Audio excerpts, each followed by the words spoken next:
The Great Debate Series. Jordan versus LeBron. And today we do one angle of this debate, and the angle is the athleticism. Now, Perloff, I'll grant you this. Michael Jordan, in terms of his ability to maybe fly, he can actually sort of fly through the air. He's one of the rare human beings who has the power of flight. Yeah, I'll give you that. It's kind of odd, you know. It's like it's not normal. I'll give you this.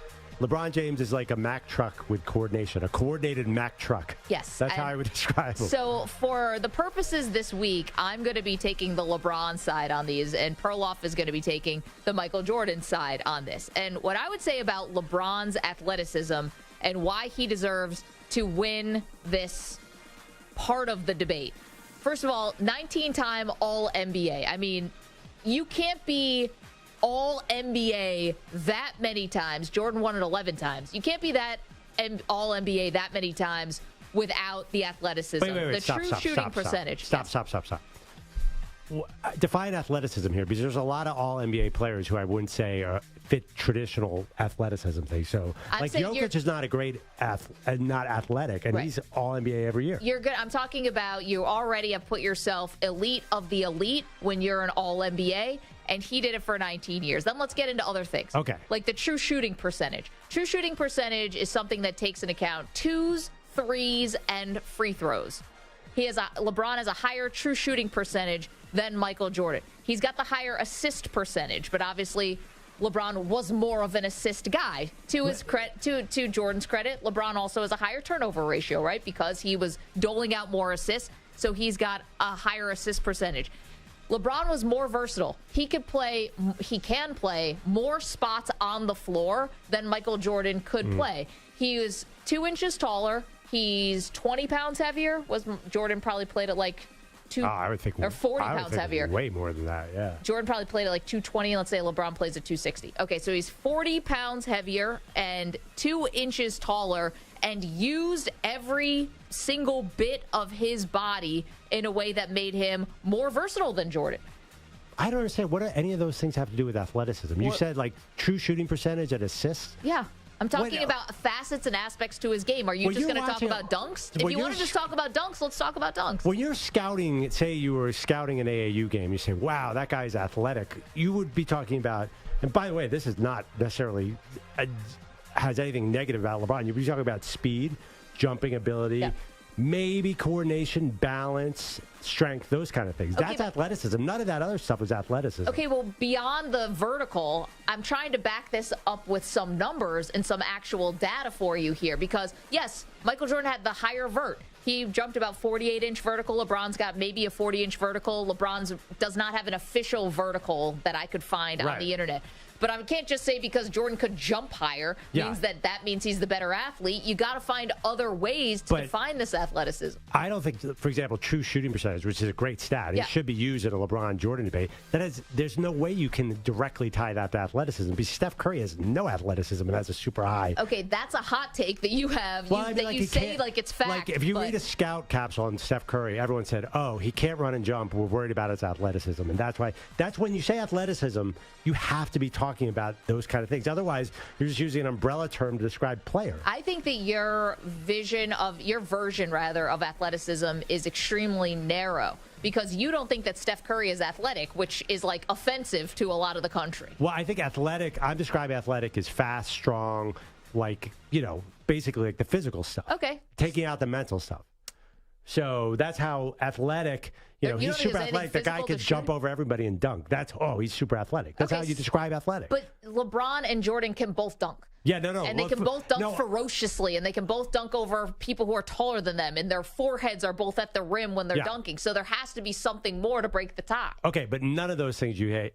First of all, there's no tie. Because if you Google who has the highest vertical in the history of the NBA, only one name comes up. And it is a jumping sport. It is the jumping sport. That is the most important metric for the NBA. No, at one time, maybe the most important metric was a jumping sport. But throughout LeBron's career, it went from jumping and like banging down low sport to a shooting sport. Okay. And so that's why LeBron's ability, like, do you remember there was a turning point maybe around 2012, 2013, when LeBron went to go meet with Hakeem Olajuwon.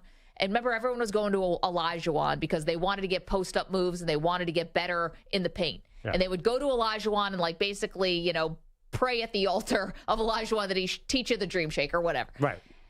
And then the league moved in a completely different direction. LeBron was on his way to adding this incredible post-up, you know, aspect to his game.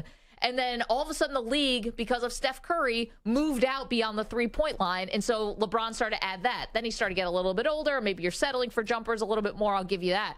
But the NBA went in a different direction. So LeBron wasn't using his athleticism and his power in the same way because that's not where the game went. What are you even talking about right now? We're debating who's more athletic. What was that story? So what happened? I don't understand. I'm just saying this is another feather in the cap of LeBron. You follow where the league is going, and you're still dominant. We're debating the athleticism. Okay, those are but things. It can't just be his vertical leap. Well, here's the other thing too. I would just argue. First of all, I'm not. I think maybe there's a slight edge to Jordan here. It's really close. LeBron's athleticism is incredible. Yeah. Because he's bigger, faster, and stronger than everybody. I would just say the one thing that I think gets underrated about Jordan, the stuff that he could do in midair, nobody else could do. Like, he could jump up there and still do stuff in the air. LeBron's good at that too. He's obviously LeBron James. Yeah. But it was just so unique, the ability to contort your body in the air like Jordan. Also, I'd give a slight edge to Jordan. Jordan was always the most balanced player on the court, on both sides of the court. He's unbelievable at sort of just like moving his body a certain way. LeBron is also very good at that. Yeah. But he's a little bit, I call him a Mack truck. He's a little bit like he starts heading one way. One more thing about LeBron. Even this year, at old LeBron, you saw him, he would beat his man and drive down the lane, and everybody in today's wimpified NBA is just get out of the way. Right. If he had played in the 90s, he would have run into Anthony Mason and Charles Oakley. There's no way everyone would let him have all those downhill layups. So a huge part of his game is defined by this weak three-point shot, because now every team, all they have is a bunch of skinny 6'5" guys to guard the three-point line. So nobody can stop LeBron once he gets downhill because he's so strong and fast. Okay. So he's very strong and fast, but still, Jordan, I give an edge because of sort of the ballerina and midair stuff. Okay, That's my the ballerina argument. midair stuff, fine. We said Jordan can fly. This is like he's that guy. So who can do that? And LeBron is more, just bull rush to the basket, maybe at his athletic peak. But you can't knock LeBron that he didn't have to get the arm bar from Anthony Mason just because that's not the era that he played in. That's not really fair, because I would say if LeBron was playing in the Michael Jordan era in the 90s, he would have been doling out as much punishment as he would have been receiving, which Michael Jordan wasn't doing that. First of all, Jordan got huge by the second time. I don't know, maybe got a little help. All I'm saying, Jordan was not small. Let's not pretend that he was skinny. No, but he's not 6'8", 260. Right. LeBron looks like a tight end. Well, you talked about LeBron pivot points. Obviously, famously in The Last Dance, Jordan put on a lot of weight to vie with those tough teams. Right.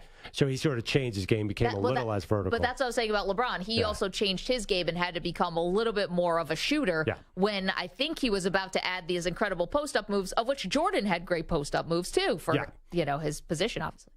Yes. But anyway, so the gist of my argument is just what Jordan did. It's a different kind of athleticism. I think Jordan is probably the most athletic player ever in the NBA, because nobody, even Dr. J, my hero, could not do what he did in the air. It was just an incredible thing. LeBron is obviously a fantastic athlete, an all-time. He's a unicorn. Nobody is that strong and that fast. But to me, I'm just a little more impressed by Jordan's sort of mid-air acrobatics. I just want to point out one more feather in the cap for LeBron as far as athleticism. This moment. Out comes Iguodala, 2-on-1 to find Curry, get it back, Iguodala puts it up, oh, LeBron tracked him down and made the rejection. Huge defensive play by the four-time MVP. 100 seconds to go, we're tied at 89. Are you having fun yet, Cleveland? If I told you guys to pull the Patrick Ewing block, that was the best block of all time. The Jordan on Ewing. So the block or the dunk? The both. Either when actually, he turned away and Ewing went the other way. How about this one? Ewing remaining in the backcourt with Grant. Jordan trying to shake off Starks. Oh, what a move by Jordan! It counts. And the foul. That's the dunk on Ewing. And then you talk about the acrobatics in midair. We can never forget this in the NBA Finals. The look away to Livingston. Jordan. Oh!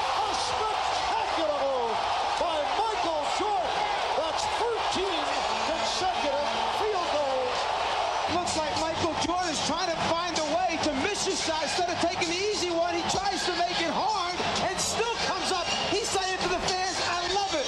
I mean, why did he switch hands? He had a wide open layup with the right hand, and he went to the left for no reason. But it was amazing. I mean, I love the sound, and it's great, and it's exciting. But you cannot help a debate about athleticism between two players by playing Marv Albert radio calls. It doesn't really serve the listener much to be like, oh, the dunk by Jordan. We get the excitement, though. 855-212-4CBS, 855-212-4227. So that is the topic for the week. LeBron versus Jordan. Today, though, we could take a different angle every day, and today is athleticism. And right, by the way, I'm arguing for Jordan, I think, and Maggie's arguing for LeBron. That doesn't mean that, and you probably are not viewing it this way, that doesn't mean your guy has to check off every box, does it? Like he has to win every box to win this debate?